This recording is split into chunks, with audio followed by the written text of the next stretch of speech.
Hello everyone, welcome back to my channel Sharma classes once again. तो आज इस video में हम बात करेंगे क्लास 10th के चैप्टर एपी की अरिथमेटिक प्रोग्रेशन, जो कि हमारा ऑलरेडी चल रहा है। 5.2 क्वेश्चन नंबर 10 तक हमने पिछली वीडियोस में अपलोड कर दिए हैं। तो आज हम करेंगे क्वेश्चन नंबर 11 से लेके 15 तक, ठीक है। तो आई होप आपने पीछे के वीडियोस आराम से देख लिए होंगे और उनको प्रैक्टिस भी बहुत अच्छे से कर लिया होगा। तो अब बिना टाइम वेस्ट करें हम जल्दी से क्वेश्चन नंबर 11 से लेके 15 तक खत्म करते हैं। बाकी के बचे हुए क्वेश्चन नेक्स्ट वीडियो में आएंगे। तो जो इस चैनल पर नए हैं, इस चैनल को कीजिए सब्सक्राइब, लाइक और अपने दोस्तों के साथ कीजिए शेयर। जो ऑलरेडी पीछे की वीडियोस देखकर आ चुके हैं, जल्दी से जल्दी अपने दोस्तों के साथ शेयर करो, बता दो उनको कि भैया अगली वीडियो आ गई है, जल्दी से देखो, एग्जाम आने वाले हैं, जल्दी से कॉन्सेप्ट खत्म करो, ठीक है। जल्दी से जल्दी पेन और पेपर निकालो, शुरू करते हैं क्वेश्चन नंबर 11। तो क्वेश्चन नंबर 11 है which term of AP. Which term बोल रहा है, कौन सी टर्म। कौन सी टर्म मतलब पहली टर्म, दूसरी टर्म, तीसरी टर्म, चौथी टर्म, कौन सी टर्म। तो पोजीशन की बात हो रही है, तो हम यहाँ पे लिखेंगे एन। एन हमें निकालना है इस क्वेश्चन में। एपी में जो दे रखा है 3, 15, 27, 39, इसमें जो 3 है वो बन जाएगा हमारा A1। और डी कैसे निकालते हैं, डी निकलता है A2 माइनस A1, या फिर एपी में आगे वाली टर्म कोई भी दो टर्म ले लो। मैंने 27 और 39 ले ली, तो इसमें से ये वाली टर्म में से ये माइनस कर दो, ठीक है। डी ऐसे भी निकल सकता है। ज्यादातर बच्चे क्या यूज करेंगे, A2 माइनस A1 यूज करेंगे, ठीक है। स्कूलों में यही सिखाया जाता है, A2 माइनस A1। तो 15 माइनस 3, तो जरूरी नहीं है हम A2 माइनस A1 करें, हम कोई भी दो टर्म ले सकते हैं। इन दोनों टर्म को जब हम आगे वाली टर्म में से पीछे वाली टर्म माइनस करेंगे तब भी हमारा कॉमन डिफरेंस निकल जाएगा, ठीक है। तो डी आ गया। अब क्वेश्चन कह रहा था विच टर्म, कौन सी टर्म 132 ज्यादा होगी किससे, 54th टर्म से। अब बच्चों इसमें हमें जो टर्म निकालनी है, हमें n निकालना है, लेकिन ये बोल रहा है कि n निकालने के लिए ऐसी टर्म हमें लेनी पड़ेगी जो 54th टर्म से 132 ज्यादा हो। एक एग्जांपल देते हैं, जैसे सपोज करो आपको 5 और 7 ये दो नंबर है, ये बराबर तो है नहीं, इक्वल नहीं है। इनको इक्वल कराने के लिए मुझे कहीं ना कहीं पे इनका जो गैप है, जो भी गैप इनको बराबर करने के लिए यूज किया जाएगा, जैसे 2 हो गया, इनके बीच का गैप है 2, तो 2 कहां ऐड करें, 5 पे ऐड करें या 7 पे ऐड करें ताकि ये बराबर हो जाए। हमेशा जो भी गैप होता है वो छोटे वाली साइड किया जाता है। तो 2 + 5, अब ये दोनों बराबर है। कहने का मतलब ये है कि जब भी दो चीजों को हमें बराबर करना होता है तो जो छोटी वैल्यू होती है उस साइड हम कुछ ऐड करेंगे, तभी जाके वो बड़े वाले के पास बराबर जाएगा, ठीक है। बड़े वाले के साथ बराबर हो जाएगा। तो यहां बोल रहा है which term will be 132 more it's 54th term, यानी 132 ज्यादा है 54th टर्म से। तो यहां से हमें पता लगता है कि जो भी हमें टर्म निकालनी है, यानी जो भी an होगा हमारा, जो भी an होगा वो 132 ज्यादा है 54th टर्म से। दोबारा सुन लो, जो भी टर्म हमें निकालनी है, जैसे an निकालना है हमें, तो ये ज्यादा है, यानी ये वाली टर्म हो गई ग्रेटर, ये मोर है, तो ये हो गई बड़ी, ये हो गई छोटी। और जैसा मैंने बताया छोटी वाली साइड ऐड होता है, तो हम छोटी वाली साइड कर देंगे 132 को ऐड। आ गया समझ, बहुत बढ़िया। तो an हमें निकालना है, विच टर्म बोल रहा था, A54 + 132, क्योंकि हमें यहाँ गिवन है कि 132 ज्यादा होगी। अब फटाफट से इसका फॉर्मूला डाल देंगे। तो an का फॉर्मूला क्या होगा, an का फॉर्मूला होगा a + n-1d।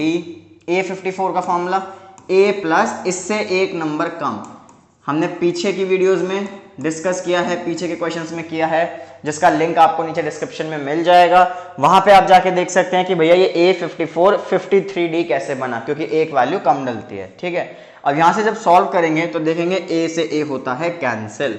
अब वैल्यूज को पुट करेंगे, n हमें निकालना है, d हमें पता है, d है हमारे पास 12, तो इस d को हम पुट कर देंगे 12, इस साइड पर 53 × d, यानी कि फिर से 12 + 132।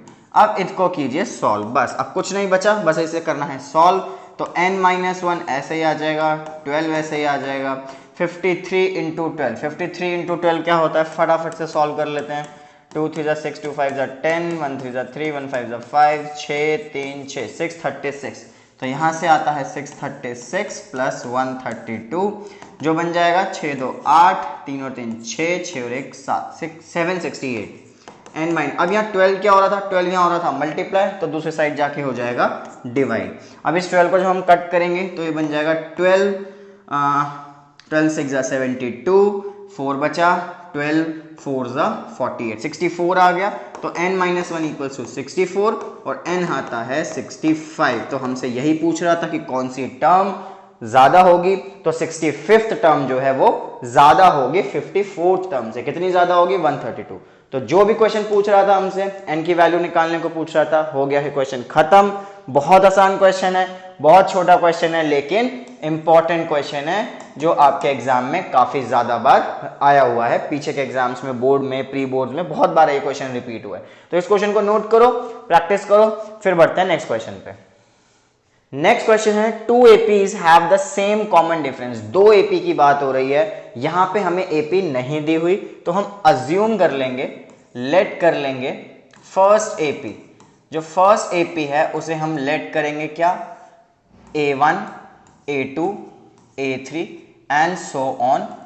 हमने इसको लेट कर लिया। और सेकेंड एपी को लेट सेकेंड एपी, तो सेकेंड एपी को भी हम लेट कर लेते हैं। सेकेंड एपी हमारी हो गई B1, B2, B3 and so on. हमने दो एपीज को किया है लेट, क्योंकि यहां पे बात हो रही है टू एपीज की, ठीक है। सेम कॉमन डिफरेंस, दोनों का जो कॉमन डिफरेंस है वो सेम है। अब वो कह रहा था difference between their 100th term is 100। दोनों के बीच का जो 100th टर्म का डिफरेंस है वो 100 है। तो यहां से हम निकाल लेते हैं A100, जो कि फॉर्मूला होता है, an का फॉर्मूला लगेगा a1 plus n minus 1d, जो कि जनरल फॉर्मूला है। तो यहां से अगर हम 100th टर्म निकालते हैं इस AP की, तो ये आ जाएगा a1 प्लस 99d। और यहां से अगर हम 100 टर्म निकालते हैं तो बच्चों हम लिखेंगे B100, क्योंकि ये B में चल रहा है और वो A में था, इसलिए B100 का जब फॉर्मूला लगेगा तो फर्स्ट टर्म हो गई इसकी B1 और कॉमन डिफरेंस सेम है, इसलिए यहां भी D आएगा, यहां भी D आएगा। अब क्वेश्चन कह रहा था, यानी अकॉर्डिंग टू क्वेश्चन, दोनों के बीच की जो 100th टर्म है उनका डिफरेंस A100 माइनस B100, यानी दोनों की 100th टर्म का जो डिफरेंस है वो है 100। तो दोनों को करते हैं माइनस। यहां से A100 की वैल्यू पुट हो जाएगी A1 प्लस 99d, और यहां से B100 की वैल्यू पुट हो जाएगी B1 प्लस 99d। बच्चों यहाँ पे जो इंपॉर्टेंट चीज है वो ये है ब्रैकेट्स का यूज, क्योंकि इसके बाद है माइनस। बच्चे यही गलती करते हैं, वो माइनस नहीं देखते और ब्रैकेट नहीं लगाते, तो साइन की गड़बड़ हो जाती है। क्योंकि अब जो अगले स्टेप में होने वाला है वो होने वाला है साइन चेंज। माइनस की वजह से इस वाले ब्रैकेट का साइन हो जाएगा चेंज, और यहां से देखो 99d और 99d होता है कैंसिल, तो क्या बचा? A1 minus B1 equals to 100। ये हमारे पास वैल्यू आ गई है, इसको भी यहीं पर रोक देते हैं। अब क्वेश्चन क्या पूछ रहा है? क्वेश्चन कह रहा है what is the difference between their 1000th term. अब वो पूछ रहे हैं 1000th टर्म का डिफरेंस। अब हम इसको डायरेक्ट लिख सकते हैं, अलग अलग निकालने की जरूरत नहीं है, ठीक है। तो A1000 का जब फॉर्मूला लगेगा, सिर्फ इतने का फॉर्मूला लगाओ, क्या बन जाएगा? A1 प्लस 1000th टर्म बोल रहा है, और हम इससे एक वैल्यू कम डालते हैं, तो ये बन जाएगा 999d। ब्रैकेट का यूज कर लेना क्योंकि माइनस है बीच में। ऐसे ही B1000 क्या बन जाएगा? इसका फॉर्मूला लगेगा, ये बन गया B1 प्लस 999d। अब ब्रैकेट्स को ओपन करेंगे, A1 plus 999d minus sign change B1 minus 999d। यहां से देखो ये फिर से होता है कैंसिल, क्या बचा? ये बचा A1 माइनस B1। अब A1 माइनस B1 की वैल्यू क्या आई थी? 100 आई थी। तो यहां से होता है क्वेश्चन खत्म। क्वेश्चन में पूछ रहा था difference between their 1000th term, और वो भी हमारा कितना आया? 100 आया। तो कोई सी भी वैल्यू पूछो, चाहे वो 1000th टर्म का डिफरेंस पूछे, चाहे वो 500 टर्म्स का डिफरेंस पूछे, किसी भी सेम टर्म्स का अगर डिफरेंस पूछेगा तो ऐसे क्वेश्चन में आंसर हमेशा वही आता है जो चल रहा होता है। जैसे यहाँ पे फर्स्ट टर्म का डिफरेंस भी देखो 100 आया, हमें क्वेश्चन में 100th टर्म का डिफरेंस भी 100 दिया हुआ था, और हमसे जो 1000 टर्म का डिफरेंस पूछा है वो भी आया है 100। तो ऐसा क्वेश्चन बनता है MCQ, ध्यान रखिएगा। ये क्वेश्चन आपका MCQ फेवरेट क्वेश्चन है कि आपसे पूछ लेगा what is the difference between their 50th term, 70th term. Answer हमेशा वही रहता है जो हर टर्म का डिफरेंस है, ठीक है। तो उसका आंसर भी इस क्वेश्चन के लिए 100 ही आएगा। तो जल्दी से नोट करो, इसको समझो। चलो नेक्स्ट क्वेश्चन पे चलें फिर। नेक्स्ट क्वेश्चन है how many 3 digit numbers are divisible by 7। तो वो पूछ रहा है कितने ऐसे नंबर हैं 3 डिजिट के जो 7 से डिविजिबल होते हैं। तो 3 डिजिट नंबर हमारे शुरू होते हैं 100 से। 100 जो है वो पहला 3 डिजिट नंबर है, ठीक है। और जो लास्ट 3 डिजिट नंबर है वो है 999, 999। 100 जो है वो पहला 3 डिजिट नंबर है और 999 जो है वो लास्ट 3 डिजिट नंबर है। तो हम चेक कर लेते हैं कि भैया ये 7 से डिवाइड होते हैं कि नहीं। तो 100 को अगर हम चेक करेंगे तो वो 7 से डिवाइड नहीं होता। आप 7 से डिवाइड करके इसको देख सकते हो। अगर 100 डिवाइड नहीं हो रहा तो हम 101 को करेंगे, 102 को करेंगे, 103 को, 104 को, 105 को, ऐसे चलता जाएगा। जो भी 7 से डिवाइड होगा पहला नंबर, वहां से हमारा क्वेश्चन शुरू हो जाएगा। तो जब आप इसको देखोगे तो आप यहां से चेक करके देखना कि 7 से जो डिवाइड होगा वो सिर्फ और सिर्फ 105 होगा, पहला नंबर डिवाइड कर लेते हैं। इसको 105 को डिवाइड कर लेते हैं। 7 1 जा 7, यहां से आया 3 5, 7 5 जा 35। तो ये होता है डिवाइड। इससे पहले का कोई भी नंबर 7 से डिवाइड नहीं होगा। ऐसे ही जब 999 को डिवाइड करेंगे तो वो भी हमारा 7 से डिवाइड नहीं होगा। तो इससे चलेंगे पहले, हम इसके बाद क्यों नहीं गए, क्योंकि वो फिर 4 डिजिट नंबर बन जाएगा। तो हम यहाँ पीछे देखेंगे 998 नहीं होगा। ये जो नंबर होगा डिवाइड वो होगा 994। आपको करके दिखा देते हैं। 994 को जब आप 7 से डिवाइड करेंगे तो 7 1 जा 7, 7 4 जा 28 और यहां से आ गया 7 2 जा 14। तो बच्चों यहां से 7 होता है 994 से डिवाइड, ठीक है। तो ये हो गया आपका, जो आपको पहला और लास्ट नंबर मिल गया। तो इस क्वेश्चन में हमारी जो एपी बन जाएगी वो बन जाएगी 105। फिर इसमें 7 और जोड़ दो क्योंकि 7 के डिविजिबल चल रहे हैं, यानी 7 का टेबल चलेगा। तो 105 के बाद आता है 112 और लास्ट टर्म हो जाएगी हमारी 994। अब वो पूछ रहा है क्वेश्चन में कि ये कितने 3 डिजिट नंबर हो जाएंगे। ये हो गया पहला, ये हो गया दूसरा, इसके बाद जो आएगा तीसरा और ये हो गया लास्ट वन, ठीक है। ये आ गया आखिर का 994। तो ये मिला के कितने नंबर हो जाएंगे, 10 होंगे, 20 होंगे, 25 होंगे, देखते हैं। इसके लिए क्या करेंगे, ये एपी बन रही है, इट फॉर्म्स एन एपी, हम यहाँ लिख देंगे इट फॉर्म्स एन एपी।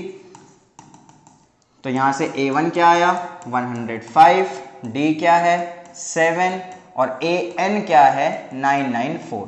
जैसा कि बताया है मैंने पीछे की वीडियोस में, जिसका लिंक आपको नीचे डिस्क्रिप्शन में मिल जाएगा, उसमें जो लास्ट टर्म होती है उसे हम कहते हैं AN। तो AN है हमारे पास 994। तो अब ये क्वेश्चन बहुत ही आसान बन गया है। AN की वैल्यू हमें दे रखी है, AN का हम फॉर्मूला लगा देंगे A1 + n-1D। वैल्यूज को पुट करेंगे। A1 कितना दे रखा है हमें 105, n-1, D कितना है 7। तो जब भी हमें n या d निकालना होता है हम इस A1 को दूसरी साइड पे भेजते हैं। तो n-1 ऐसे ही आ जाएगा, 7 ऐसे ही रहेगा। अभी 105 को उधर भेजेंगे जो कि वहां जाके होगा सब्ट्रैक्ट। तो जब हम इसे माइनस करेंगे तो हो जाएगा 9, 8 और 9 में से 1 गया 8, 889 हो जाएगा। और ये जो 7 था ये हो रहा था मल्टीप्लाई, वहां जाके हो जाएगा डिवाइड। कीजिए इसको कैंसिल, 7 से इसको कट करेंगे, 7 बन जाएगा 1 जा 7, 7 2 जा 14 और 7 7 जा 49। तो ये हो गया n-1 = 127 और 1 उधर जाके हो जाएगा ऐड, जो कि बन जाएगा n = 128।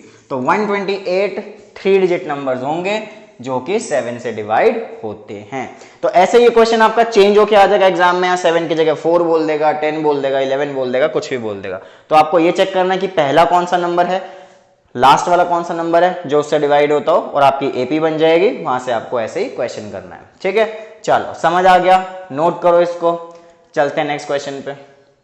नेक्स्ट क्वेश्चन है how many multiples of 4 lie between 10 and 250। बिल्कुल वैसा ही क्वेश्चन है, बस इसमें थोड़ा सा चेंज है। पीछे वाले क्वेश्चन में 7 दे रखा था, यहाँ 4 दे रखा है। वहां पे हमें 3 डिजिट दे रखा था, यहाँ पे हमें 2 डिजिट का भी नंबर है, 3 डिजिट का भी नंबर है, लेकिन हमें एक range they the between 10 and 250।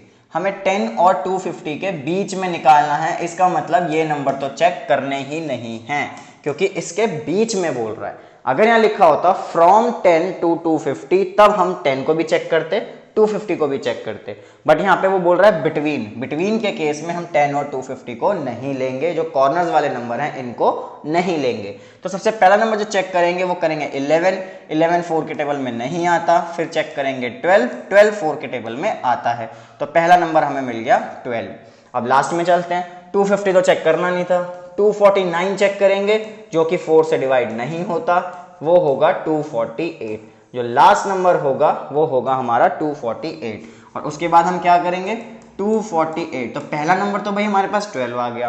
अब अगला नंबर निकालने के लिए हमें क्या करना है, जिसका भी मल्टीपल या फिर डिविजिबल पूछा गया है हम उतना ऐड करते जाते हैं।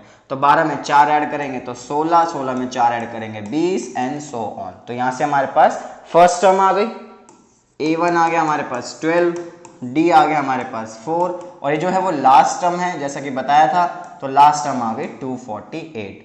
तो बहुत ही आसान क्वेश्चन, फिर से हमें an दिख गया, an का लगेगा फॉर्मूला, an का फॉर्मूला आप सबको याद हो चुका है, बहुत ही अच्छे से याद हो चुका है। तो an का फॉर्मूला है a1 plus n-1d, values put करो, आंसर निकालो। तो an की वैल्यू 248, a1 की वैल्यू 12, n-1, n तो हमें निकालना है, d है हमारे पास 4। तो सॉल्व करेंगे इसको, जैसे कि बताया हुआ है n और d की वैल्यू निकालने के लिए हमें जो a1 है इसको इस साइड लाना होता है। चलो माइनस करते हैं, ये बनता है हमारा 236 और 4 यहाँ आके हो जाएगा डिवाइड।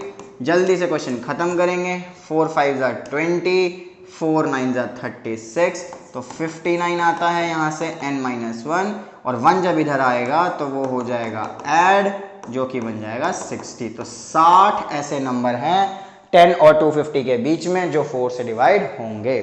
तो खत्म क्वेश्चन, बहुत ही आसान क्वेश्चन है, बहुत ही आसान चैप्टर है, बहुत ही आसान एक्सरसाइज है। जल्दी से इसको समझो, प्रैक्टिस करो, नोट करो। फिर चलते हैं लास्ट क्वेश्चन पे। इस वीडियो का लास्ट क्वेश्चन है 15th क्वेश्चन, जो कि कहता है for what value of n are the nth term of 2 APs। हमें 2 AP दे रखी है, इस बार हमें 2 AP दे रखी है। तो हम पहले दोनों APs को लिख लेते हैं, 63, 65, 67 सो ऑन, और 3, 10, 17 सो ऑन। ये हमें 2 AP दे रखी हैं, हमें बोल रहा है for what value of n, हमें n की वैल्यू निकालनी है। गिवन क्या है, गिवन है nth terms of 2 APs are equal. दोनों की जो nth टर्म है, यानी जो 10th टर्म पे नंबर है, या 15th टर्म पे नंबर है, या 20th टर्म पे जो नंबर है वो आपस में सेम है। यानी कहीं ना कहीं जाके डॉट डॉट डॉट डॉट के बाद इसकी AP में और इसकी AP में एक ऐसा कॉमन नंबर है जो कि सेम है। तो वो पूछ रहा है कि कौन सी पोजीशन पे वो नंबर आ रहा है, वो हमें बताना है। ठीक है, तो यानी अगर हम मान लेते हैं कि यहाँ पे कोई नंबर था जो कि अब लास्ट में है an, और यहाँ पर भी इसके लास्ट में एक नंबर है an, वो आपस में इक्वल हैं, दैट मीन्स इसका an और इसका an आपस में इक्वल है, और हमें बताना है कि कौन सी पोजीशन पे वो नंबर आ रहा है जो इक्वल है। इसका मतलब an का फॉर्मूला लगेगा a1 प्लस n-1d, दोनों में फॉर्मूला सेम लगेगा, और वहां से हम वैल्यू निकालेंगे, वैल्यूज पुट करेंगे जल्दी। इसमें d क्या आएगा, इसमें a1 था हमारा 63, इसमें d आ गया आगे वाली टर्म माइनस पीछे वाली टर्म यानी 2, इधर से a1 आ गया हमारा 3 और d आ गया हमारा यहाँ से 7। तो an का फॉर्मूला डाला हमने, d की वैल्यू यहाँ डल गई 2। सॉल्व करेंगे। अब बच्चों इसमें हम 63 को इधर नहीं भेजेंगे, क्यों नहीं भेजेंगे, क्योंकि हमें यहाँ पे an की वैल्यू भी नहीं दी हुई। तो क्या करेंगे, अब इस क्वेश्चन में क्या करेंगे, 2 को इससे मल्टीप्लाई और 2 को इससे मल्टीप्लाई करेंगे, तो ये बन जाएगा 63 प्लस 2n माइनस 2। दोबारा सुनो, हमने क्या किया, मैंने कहा था जब n या d की वैल्यू निकालनी होती है, n की वैल्यू निकालनी है, लेकिन ये क्वेश्चन थोड़ा सा अलग है, इसमें हमें an की वैल्यू नहीं दी हुई, तो हम क्या करेंगे, हम 2 को इस n-1 से मल्टीप्लाई करेंगे। ये बन गया 63 माइनस 2, जो कि होता है 61 प्लस 2n। अभी के लिए इस क्वेश्चन को, मतलब इस इक्वेशन को यहीं छोड़ दो, अब इसको सॉल्व करते हैं। तो an क्या हो जाएगा, a1 प्लस n-1d, a1 की वैल्यू हो गई 3, n-1 को ऐसे रख देंगे, d हो गया 7। यहाँ पर भी सेम चीज हो रही है, हमें an की वैल्यू नहीं दी हुई, तो 7 यहाँ और यहाँ मल्टीप्लाई हो जाएगा, जो कि बन जाएगा 7n-7।